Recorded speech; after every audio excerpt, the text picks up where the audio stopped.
Okay, hello everybody, it's Parker here. My classmates know me, and this is going on YouTube, so I have to say my name to begin with. My name is Parker, and this is a project that my class has been working on, and I would hope that, the more I think about this, the more this is a good idea. I want to create a series called Rags to Riches, even though my teacher gave the name of the project itself. I'm going to have to piggyback off of it. But anyways, what the whole idea is of this project is to but to research someone and see how they went from being poor to being rich. A good example, Donald Trump. He's rich now. I don't know if he was born rich, because I don't care to look him up. But yeah, let's get to the main point. My person that I looked up and researched was Satoshi Tajiri. Most people know him as the creator of Pokemon. What people don't know him for is that he made Game Freak. He started the entire company, but it was a magazine whenever he started it. I'll get to that later on. Let's get to his childhood life. I'm reading this off of my computer because I'm not going to memorize this. I have too many things to memorize. Satoshi was born on August 28, 1965. In Tokyo to a Nissan car salesman and a housewife. So that means that he didn't necessarily work there. But his father was a Nissan car salesman and a housewife, which was very common at the time. Satoshi grew up in Machida, Tokyo, which at the time still maintained a rural atmosphere. So I guess it was just like a small town. As a child, Satoshi, or I'm going to start saying Tajiri because you're supposed to pronounce Japanese people's last names first before their first name. Tajiri enjoyed insect collecting as a hobby, like most kids back in like 1980s, 1990s. Nowadays we got phones. He would collect insects and bugs, which is very common at the time. This would be his inspiration for his later video game work. Don't beat me there. Other children called him Dr. Bug, and he wanted to become an entomologist. I have no idea what that is. As the urban areas of Japan spread and more land was paved over, habitats for hunting bugs were lost. Tajiri wanted his games to allow children to have the feeling of catching and collecting creatures as he had. This is when most people would kind of click with me and say this is where he created Pokemon. Because you know the whole idea of the game. If you don't, look it up. The character of Ash Ketchum, named Satoshi in Japan. So Ash Ketchum is the American name for the character. In Japan, it's named Satoshi after the creator. Okay, alright, I get it now. Is largely a version of Tajiri as a child. Okay, so Ash is supposedly Satoshi in a cartoon. He became fascinated with arcade games as a teenager, though his parents thought him a delinquent for this pastime. He particularly enjoyed playing Taito Space Invaders. If you don't know what that game is, you have not lived. It's an old game. Anyways, which grew him into other video games. His interest eventually evolved into attempting to plan his own games. He took his Famicom, which is a game console, an old one. He took it apart to see how it worked, and he won a contest for video game ideas sponsored by Sega. Which, if you don't know what Sega is, I'll give a little brief down. Sega is a sponsor or a company that sponsors stuff like Sonic, Mario, Mega Man, just games like that, games that Nintendo make. Anyways, because of his fascination with video games, Tajiri frequently cut classes and nearly did not graduate high school. This confused and upset his parents, who felt that he was discarding his own future. Sounds like a lot of parents. His father attempted to get him a job at the Tokyo Electric Power Company, but Tajiri declined the position. He wouldn't have gotten good pay anyway. He took makeup classes and eventually earned his high school diploma. Well, at least he got done with high school. Tajiri did not attend college, but instead attended a 2-year technical degree program at the Tokyo National College of Technology. So I guess it was like a community college. That's where he majored in electronics and computer science. So that's where he learned how to code and make games. Alright, I gotcha. Let's get to his professional career. At the age of 17, Tajiri began writing and editing a fanzine called Game Freak. This is where he created the magazine. From 1981 to 1986, focusing on the arcade game scene. So his Game Freak magazine was focusing more on arcades. Game Freak was handwritten and stapled together. Nonetheless, Ken Sugimori, so I guess he's the art designer, who later illustrated the first 151 Pokemon, saw the magazine at the... Alright, so this kid saw the magazine. He started working for him. Okay. He saw the magazine at a doujinshi shop. I did not say that right, I guarantee it. And then he became involved and started working with Tajiri. As more contributors came to Game Freak, Tajiri began to realize that most games were lacking in quality. He and Sugimori decided the solution was to make their own games. Tajiri studied the Family Basic game programming package to better grasp the concepts of Famicom game design. He then purchased the requisite site hardware for game development. I have no idea. I said that wrong. Oh well. Game development. Tajiri and Sugimori evolved the magazine into the video game company called Game Freak in 1989. I need to read this more.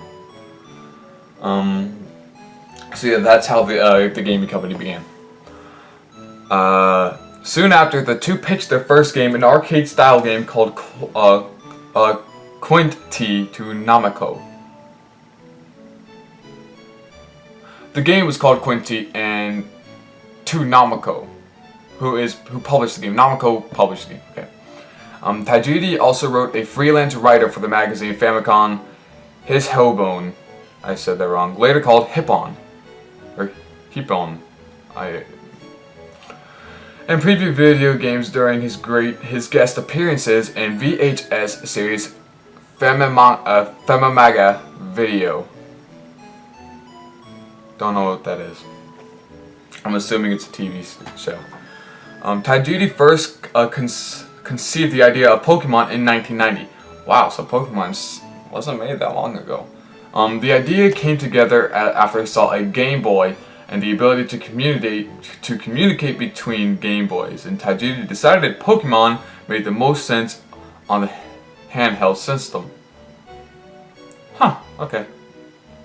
Tajiri pioneered the idea of connectivity between handheld game consoles by guessing that Game Boys can use their link cables in order to have friends do more than simply play against each other. So this is where the trading system became in Pokemon, and this is what makes Pokemon so more fun. Due to Tajiri's reputation in having worked in The Legend of Zelda, Nintendo was willing to consider his new game. Okay, when he first pitched the idea of Pokemon to Nintendo, they could not quite grasp the concept, but were impressed enough that Tajiri's game design reputation that they decided to explore the concept. So they wouldn't even take into consideration at the very beginning, but because he helped work with the Legend of Zelda that Nintendo made, they considered it. Shigeru Miyamoto began to mentor Tajiri, guiding him during the creation progress. Pokemon Red and Green took 6 years to produce. Good God. And nearly bankrupted Game Freak in the process. They got lucky. Often there was barely enough money to pay for the employees. 5 employees quit, and Tajiri did not take a salary, instead living off of his father's income. Wow. Yeah, this is where it tells that he's dirt poor. Investments from Creatures Inc. allowed Game Freak to complete the games, and in return, Creatures received 1/3 of the franchise rights. So Creatures Inc.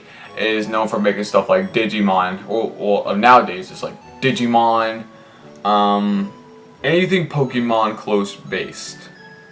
As long as someone's catching a creature, Creature Inc. is probably sponsoring it. But yeah, they received 1/3 of the franchise rights, so that's a good port. That's, I guess, a good portion of the money that they made. I'll get to the prices of the games later on and how much money he made. Between the approval and completion stages to the project, Taijiri assisted in the design of 2 Mario spin-offs. This is all irrelevant to how he was in. Once the games were completed, blah blah blah blah blah. Believing the Game Boy was a dead console, Taijiri convinced that Nintendo would reject, or he convinced himself that Nintendo would reject the games. The games were not expected to do well, but sales steadily increased until the series found itself among Nintendo's top franchises. Okay.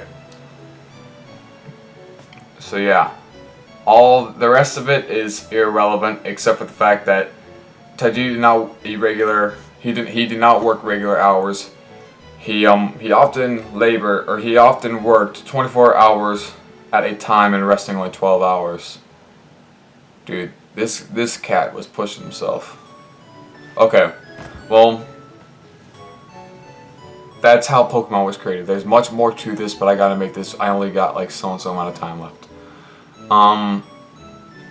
So yeah, his inspirations was, or one of his ideas that he could make the Pokemon a TV show. That's where the anime came into play. But he did get some awards by IGN, which is a very big video game criticizing company, which is very, very cool that he got an award and a recognition. IGN named Taijiri one of the top 100 game creators of all time, mainly for his ability to have built Pokemon into a worldwide phenomenon.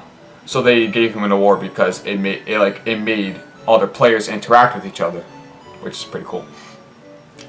Electronic Gaming Monthly credited Taijiri as one of the 10 most influential people who made the modern gaming market.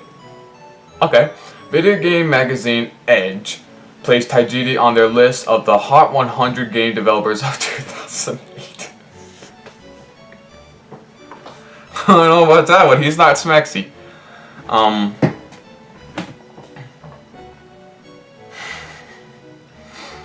Okay. Let's see here. Now we're gonna start getting into money now. Okay, let's get started. Now here's how. Now this is in date order or year order. It's not release date order like September 8th or November 19th or March 8th, 10th, whatever. This is not it's not in date order, but it's in year order. So we're about to explain. Now this is all based in the millions. This is each and every game that he produced, or he was executive producer. In 1996, the console's Game Boy, Pokemon Red, Blue, and Green, coughed up $31.38 million. That's by far his biggest accomplishment. Even though it's one of the very first games, that's a lot of money for a Game Boy game. A lot of money. In 1998, Game Boy console, Pokemon Yellow Special Pikachu Edition, which I guess really wasn't that important because it didn't contribute to the main story. 1999, Game Boy console was Game Boy, Pokemon Gold and Silver coughed up $23 million. Oh yeah, Pokemon Yellow coughed up 14. Pokemon Gold and Silver coughed up $23.10 million. That's still a lot of money for a game like this. This is when you can tell that he's using this money to make more Pokemon games. In 1999, on the N64, Pokemon Stadium, which I guess was a spin-off, made $5.46 million. It's not a lot of money. And then 2000 for the N64 Pokemon Stadium number 2 made only $2.54 million. This is when Yeesh. Pokemon Crystal in 2000 on the Game Boy Color, which was the big fat thing. It was huge. He then created Pokemon Crystal, which only made close to $6 million, which isn't good. Ooh, this is gonna be a long video. Pokemon Ruby and Sapphire made $16 million, but that was in 2002 on the Game Boy Advance. 2003, I don't know what GC is. Or GameCube, my bad. Pokemon Coliseum, $2 million. 2004 Game Boy Advance. Pokemon Emerald, which only made $6 million. I'm like trying to speed this up. 2004 Game Boy Advance. Pokemon Fire Red and Leaf Green, which is the most common thing. Made $12 million, which is good. 2005 on the GameCube. Pokemon XD Gale of Darkness only made $1 million. That was a waste of money. 2006 on the DS, Pokemon Diamond and Pearl made $17. This is when the Pokemon franchise started to boost. Or that's as far as I can remember it. 2006 on the Wii, Pokemon Battle Revolution only made $1 million. Close to $2 million, but I'm gonna keep it at $1 million. 2008 on the DS, Pokemon Platinum came out with only made $7 million. I'm just rounding these out because I'm trying to speed this up. 2009 on the DS, Pokemon Heart Gold and Soul Silver. So this was a remake. It made $12 million. That's close to half the price of Pokemon Gold and Silver. In 2010 on the DS, this was being played on the DS Lite and the DSi. It just doesn't say because it can be played on the DS. Anyways, Pokemon Black and White in 2010 made $15 million, which is good. In 2012 on the DS, Pokemon Black number 2 and White number 2 only made $8 million. Yeah, close to half of 15, or yeah, close. In 2003, the 3DS, which is one of the biggest freaking handheld game consoles ever. I have one in here. I'm not gonna look for it though. Pokemon X and Y made $13 million, close to 14. This is good, and this is where everything's sketchy. People are speculating. In 2014, on the 3DS, Pokemon Omega Ruby and Alpha Sapphire only made $9 million, which is another remake of Pokemon Ruby and Sapphire. Okay. Here are spin-offs. Things like, existence, like TV shows, like trading cards, pinball machines, here it is. I'll just post it up on there because I really don't have enough time. This is going to be a 20-minute video and this is just way too long. Here are the movies. I'm only going to say some of them, but I will post them up on there. Yo, why is it getting darker? Okay, never mind. Here, I'm only going to say some of his movies. Alright, his first ever Pokemon movie, and this made a lot of money. It's called Pokemon The First Movie. It made $163,644,662. That's a lot of money for a movie. And then, these aren't in order, by the way. This is all based on prices of how much money he made. That's how they're in order. They're not in order by year. Pokemon movie Black Victini and Reshiram and White Victini and Zekrom. That's a weird title. Only made close to $57 million. Pokemon The Rise of Darkrai only made $42 million. Not flat, but well, yeah, that's not all of them. There's a good list. Okay. Alright, now everyone was doing this class, so I had to add it in there. Satoshi's net worth is $5.1 billion. That's a lot of money for one man. And every time you're watching the Pokemon series anywhere on Netflix, Hulu, GoGo Anime, anywhere, wherever you watch it, even on YouTube, even if it's a clip, he's sitting there making money. He's sitting there cashing in checks. I guarantee it. Okay, well, that's all that I got for screenshots. I'll add more pictures into it. But anyway, that was Satoshi's thing. Things that I did not find, but I know this for a fact, was he teamed up with Nintendo, because most of his games are played on Nintendo, or all his games are played through Nintendo. All of them are. But he's starting to use Nintendo more, because more and more are like depending on them, is because their consoles are made especially because they have a 3D aspect now. So he's taking advantage of that, and he's making a lot more money that way, which is very, very good on his own part. I wish I had graphs, but you know, that's all. Anyways, I hope you enjoyed the video. I sure did like making it. I know it's 20 minutes long. I'm sorry. I'm gonna edit it down to maybe 16 minutes. I'll add pictures into it. I'll add the screenshots, and then yeah. Anyways, I hope you enjoyed the video. Classmates, if we have another project like this, I would like to do video making again. Tell me what I could do to increase the quality of the video. Like, I know, like, pausing and saying a lot and not having my stuff down and memorized does not help. But anyways, yeah, that's my rags to riches.